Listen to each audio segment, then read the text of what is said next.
Саламатсыңдар ма, студенттер, қалдарың қалай?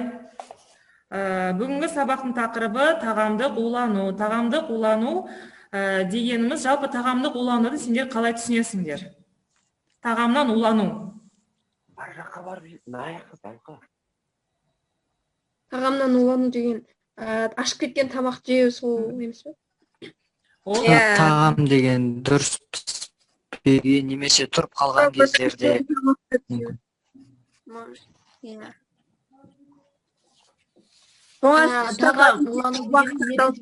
тамақтар.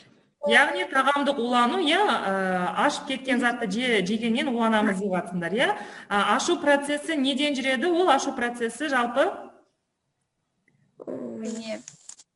ашу процесі ол микроорганизмдердің көбеюінен жүретін процесс болып табылады. Оны білесіңдер, яғни ол инфекциялық ауру бар тағыда. Тағамдық улануға, яғни тағамдық уланудың екі жолы бар. Микроб текті және микроб текті емес екі жолы бар.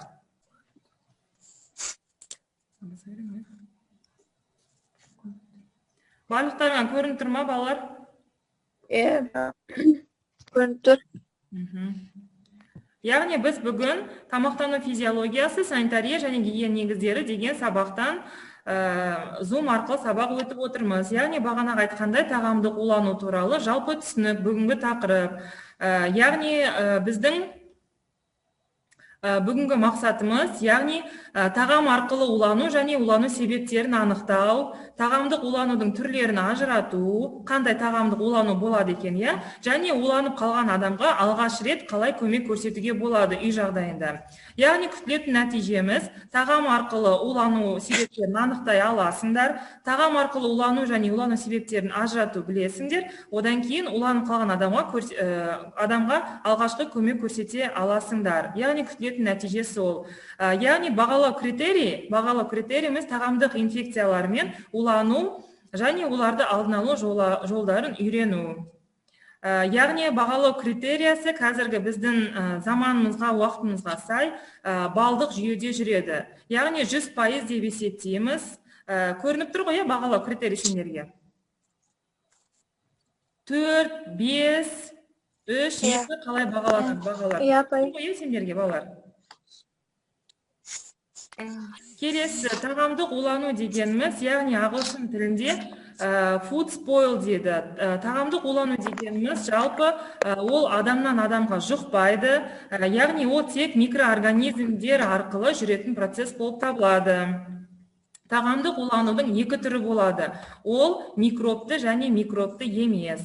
Оның ішіндегі микробты улану дегеніміз, ол токсикоинфекция жатады, токсикоздар жатады және аралас этиология жатады. Ал микробты емес тағамдық улануға олар өздерің білетіндей саңырауқұлақтар, жемістің сүйегі, шикі бұршақтардан, кейбір балықтардың түрлерінен болады, көгерген және түйнек өсіп кеткен картоптан болады, және ауыр металдар, нитраттар, қоспалардан болады. Яғни қазіргі біздің уақытымызда ауыр металдардан улану көп болып жатыр, аурулар да көп болып жатыр. Өйткені біздің экологиямыз қазір өте нашар деп те айтуға болады. Завод, фабрикалар бар, машинадан бөлінетін ауыр металл біздің организмге өте ауыр зиян келтіріп отыр. Бір сабақтарды сендерге мен түсіндіргем, қазіргі уақыттың экологиясына байланысты жағдайларды. Жалпы мына суретте көрсетіліп отырған не деп ойлайсыңдар, мына суретті, балалар?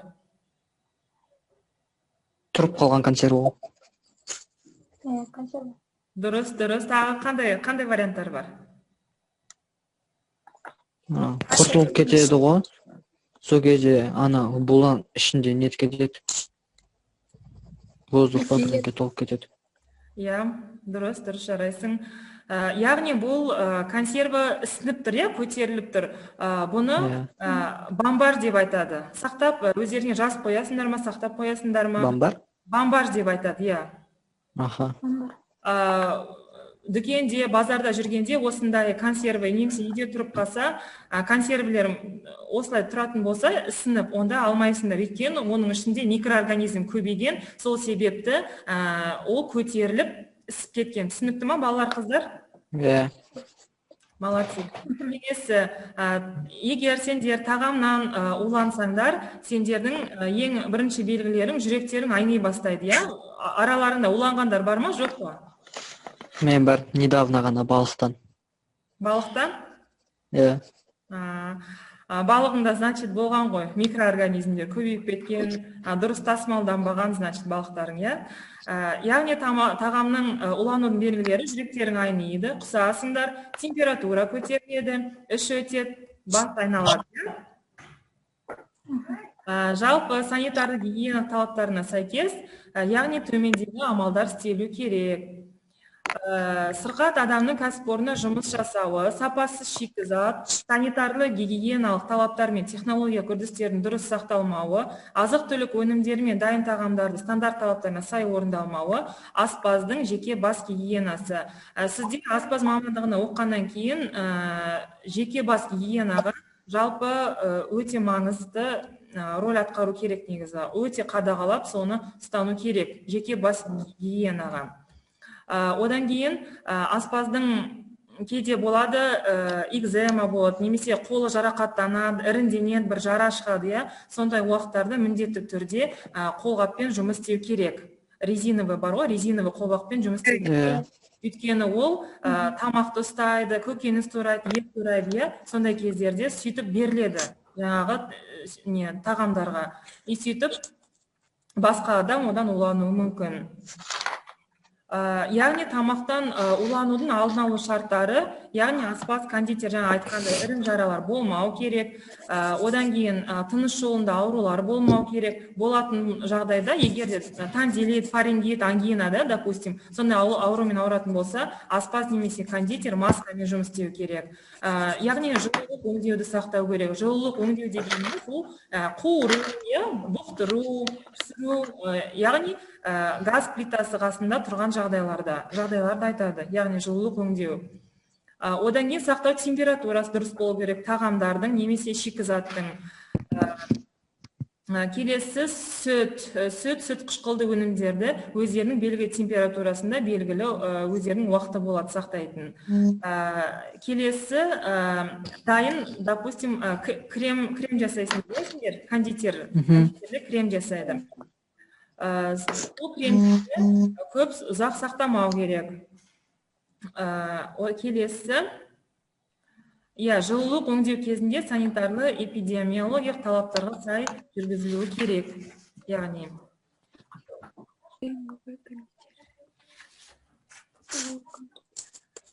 сіздерге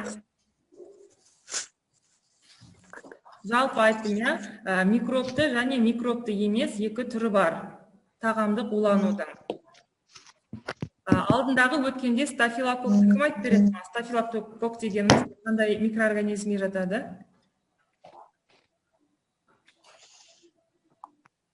Мен сіздерге алдында берген стафилококк дегеніміз, алдыңғы сабақтарда инфекциялық аурулар деген тақырыпта өткенбіз оны. Есілік тұр. Яғни стафилококк дегеніміз, стафилококктан уланған кезде адамның температурасы бірден көтеріледі. Стафилококк микроорганизмі ол бізге жалпы көбіне жұмыртқадан, балық өнімдерінен жұғады.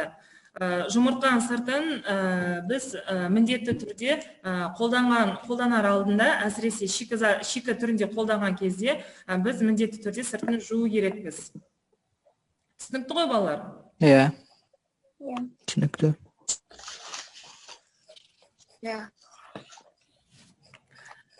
Егер де адам тағамдық уланатын болса, біз негізгі алғашқы көмек көрсету керекпіз. Алғашқы көмекті біз марганцовка немесе сода ерітіндісін жасап стаканға, оны адамға бірден 3-4 стакан ішемізде, ішкеннен кейін жасанды құсық жасау керекпіз. Медициналық көмек келгенше біз солай алғашқы көмек көрсете аламыз. Түсінікті ғой, балалар, үй жағдайында? Егерде медициналық жәрдем келмей жатып, өздерін қатты сезініп жатсаңдар өздеріңді, солай істеуге болады. Түсінікті ғой, балалар? Түсінікті.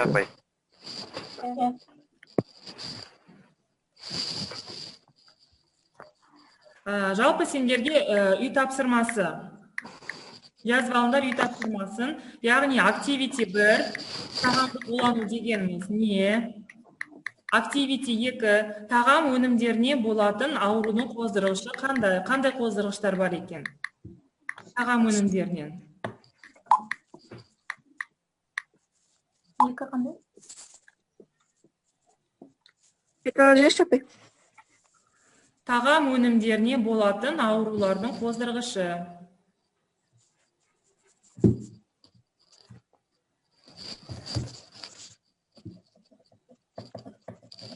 Яғни activity 3, яғни тапсырма 3, ботулизмді алдын алу шаралары қандай?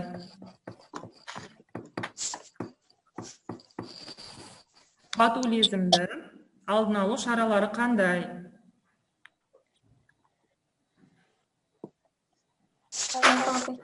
Яғни activity 4, төртінші тапсырма, я, қауіпті микроорганизмдер қайда көп кездеседі?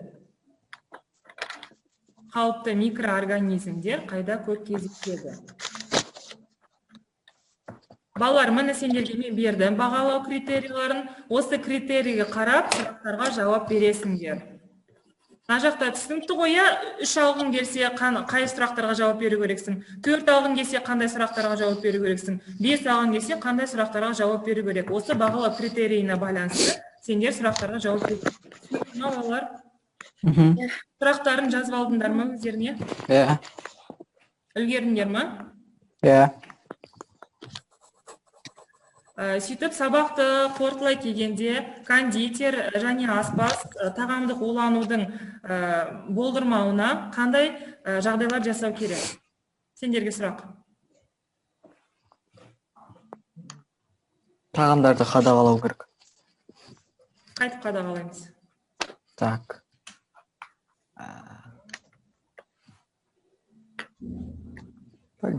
Мерзіміне қарау керек. Сақтау температурасы дұрыс болу керек. Қыздар балалар. Сіздерге кәсіпорынға ет алып келеді, балық, тауық алып келеді, көкөністер алып келеді, жеміс-жидек алып келеді. Соларды бірінші сұрыптайсыңдар. Шіріктері болады, арасында оны сұрыптағаннан кейін белгілі температурада көкөністің, еттің, балықтың әр өнімнің өзінің сақтау температурасы бар. Сол температураға байланысты сендер әр өнімді сақтау керексіңдер. Ең бастысы сол. Одан кейін жаңағы жұлдыз өңдеу кезінде дұрыс жүру керек. Әр тағамның өзінің бір температурасы болады, балалар, қыздар. Одан кейін фасовка дейді ғой, немесе подача кезінде де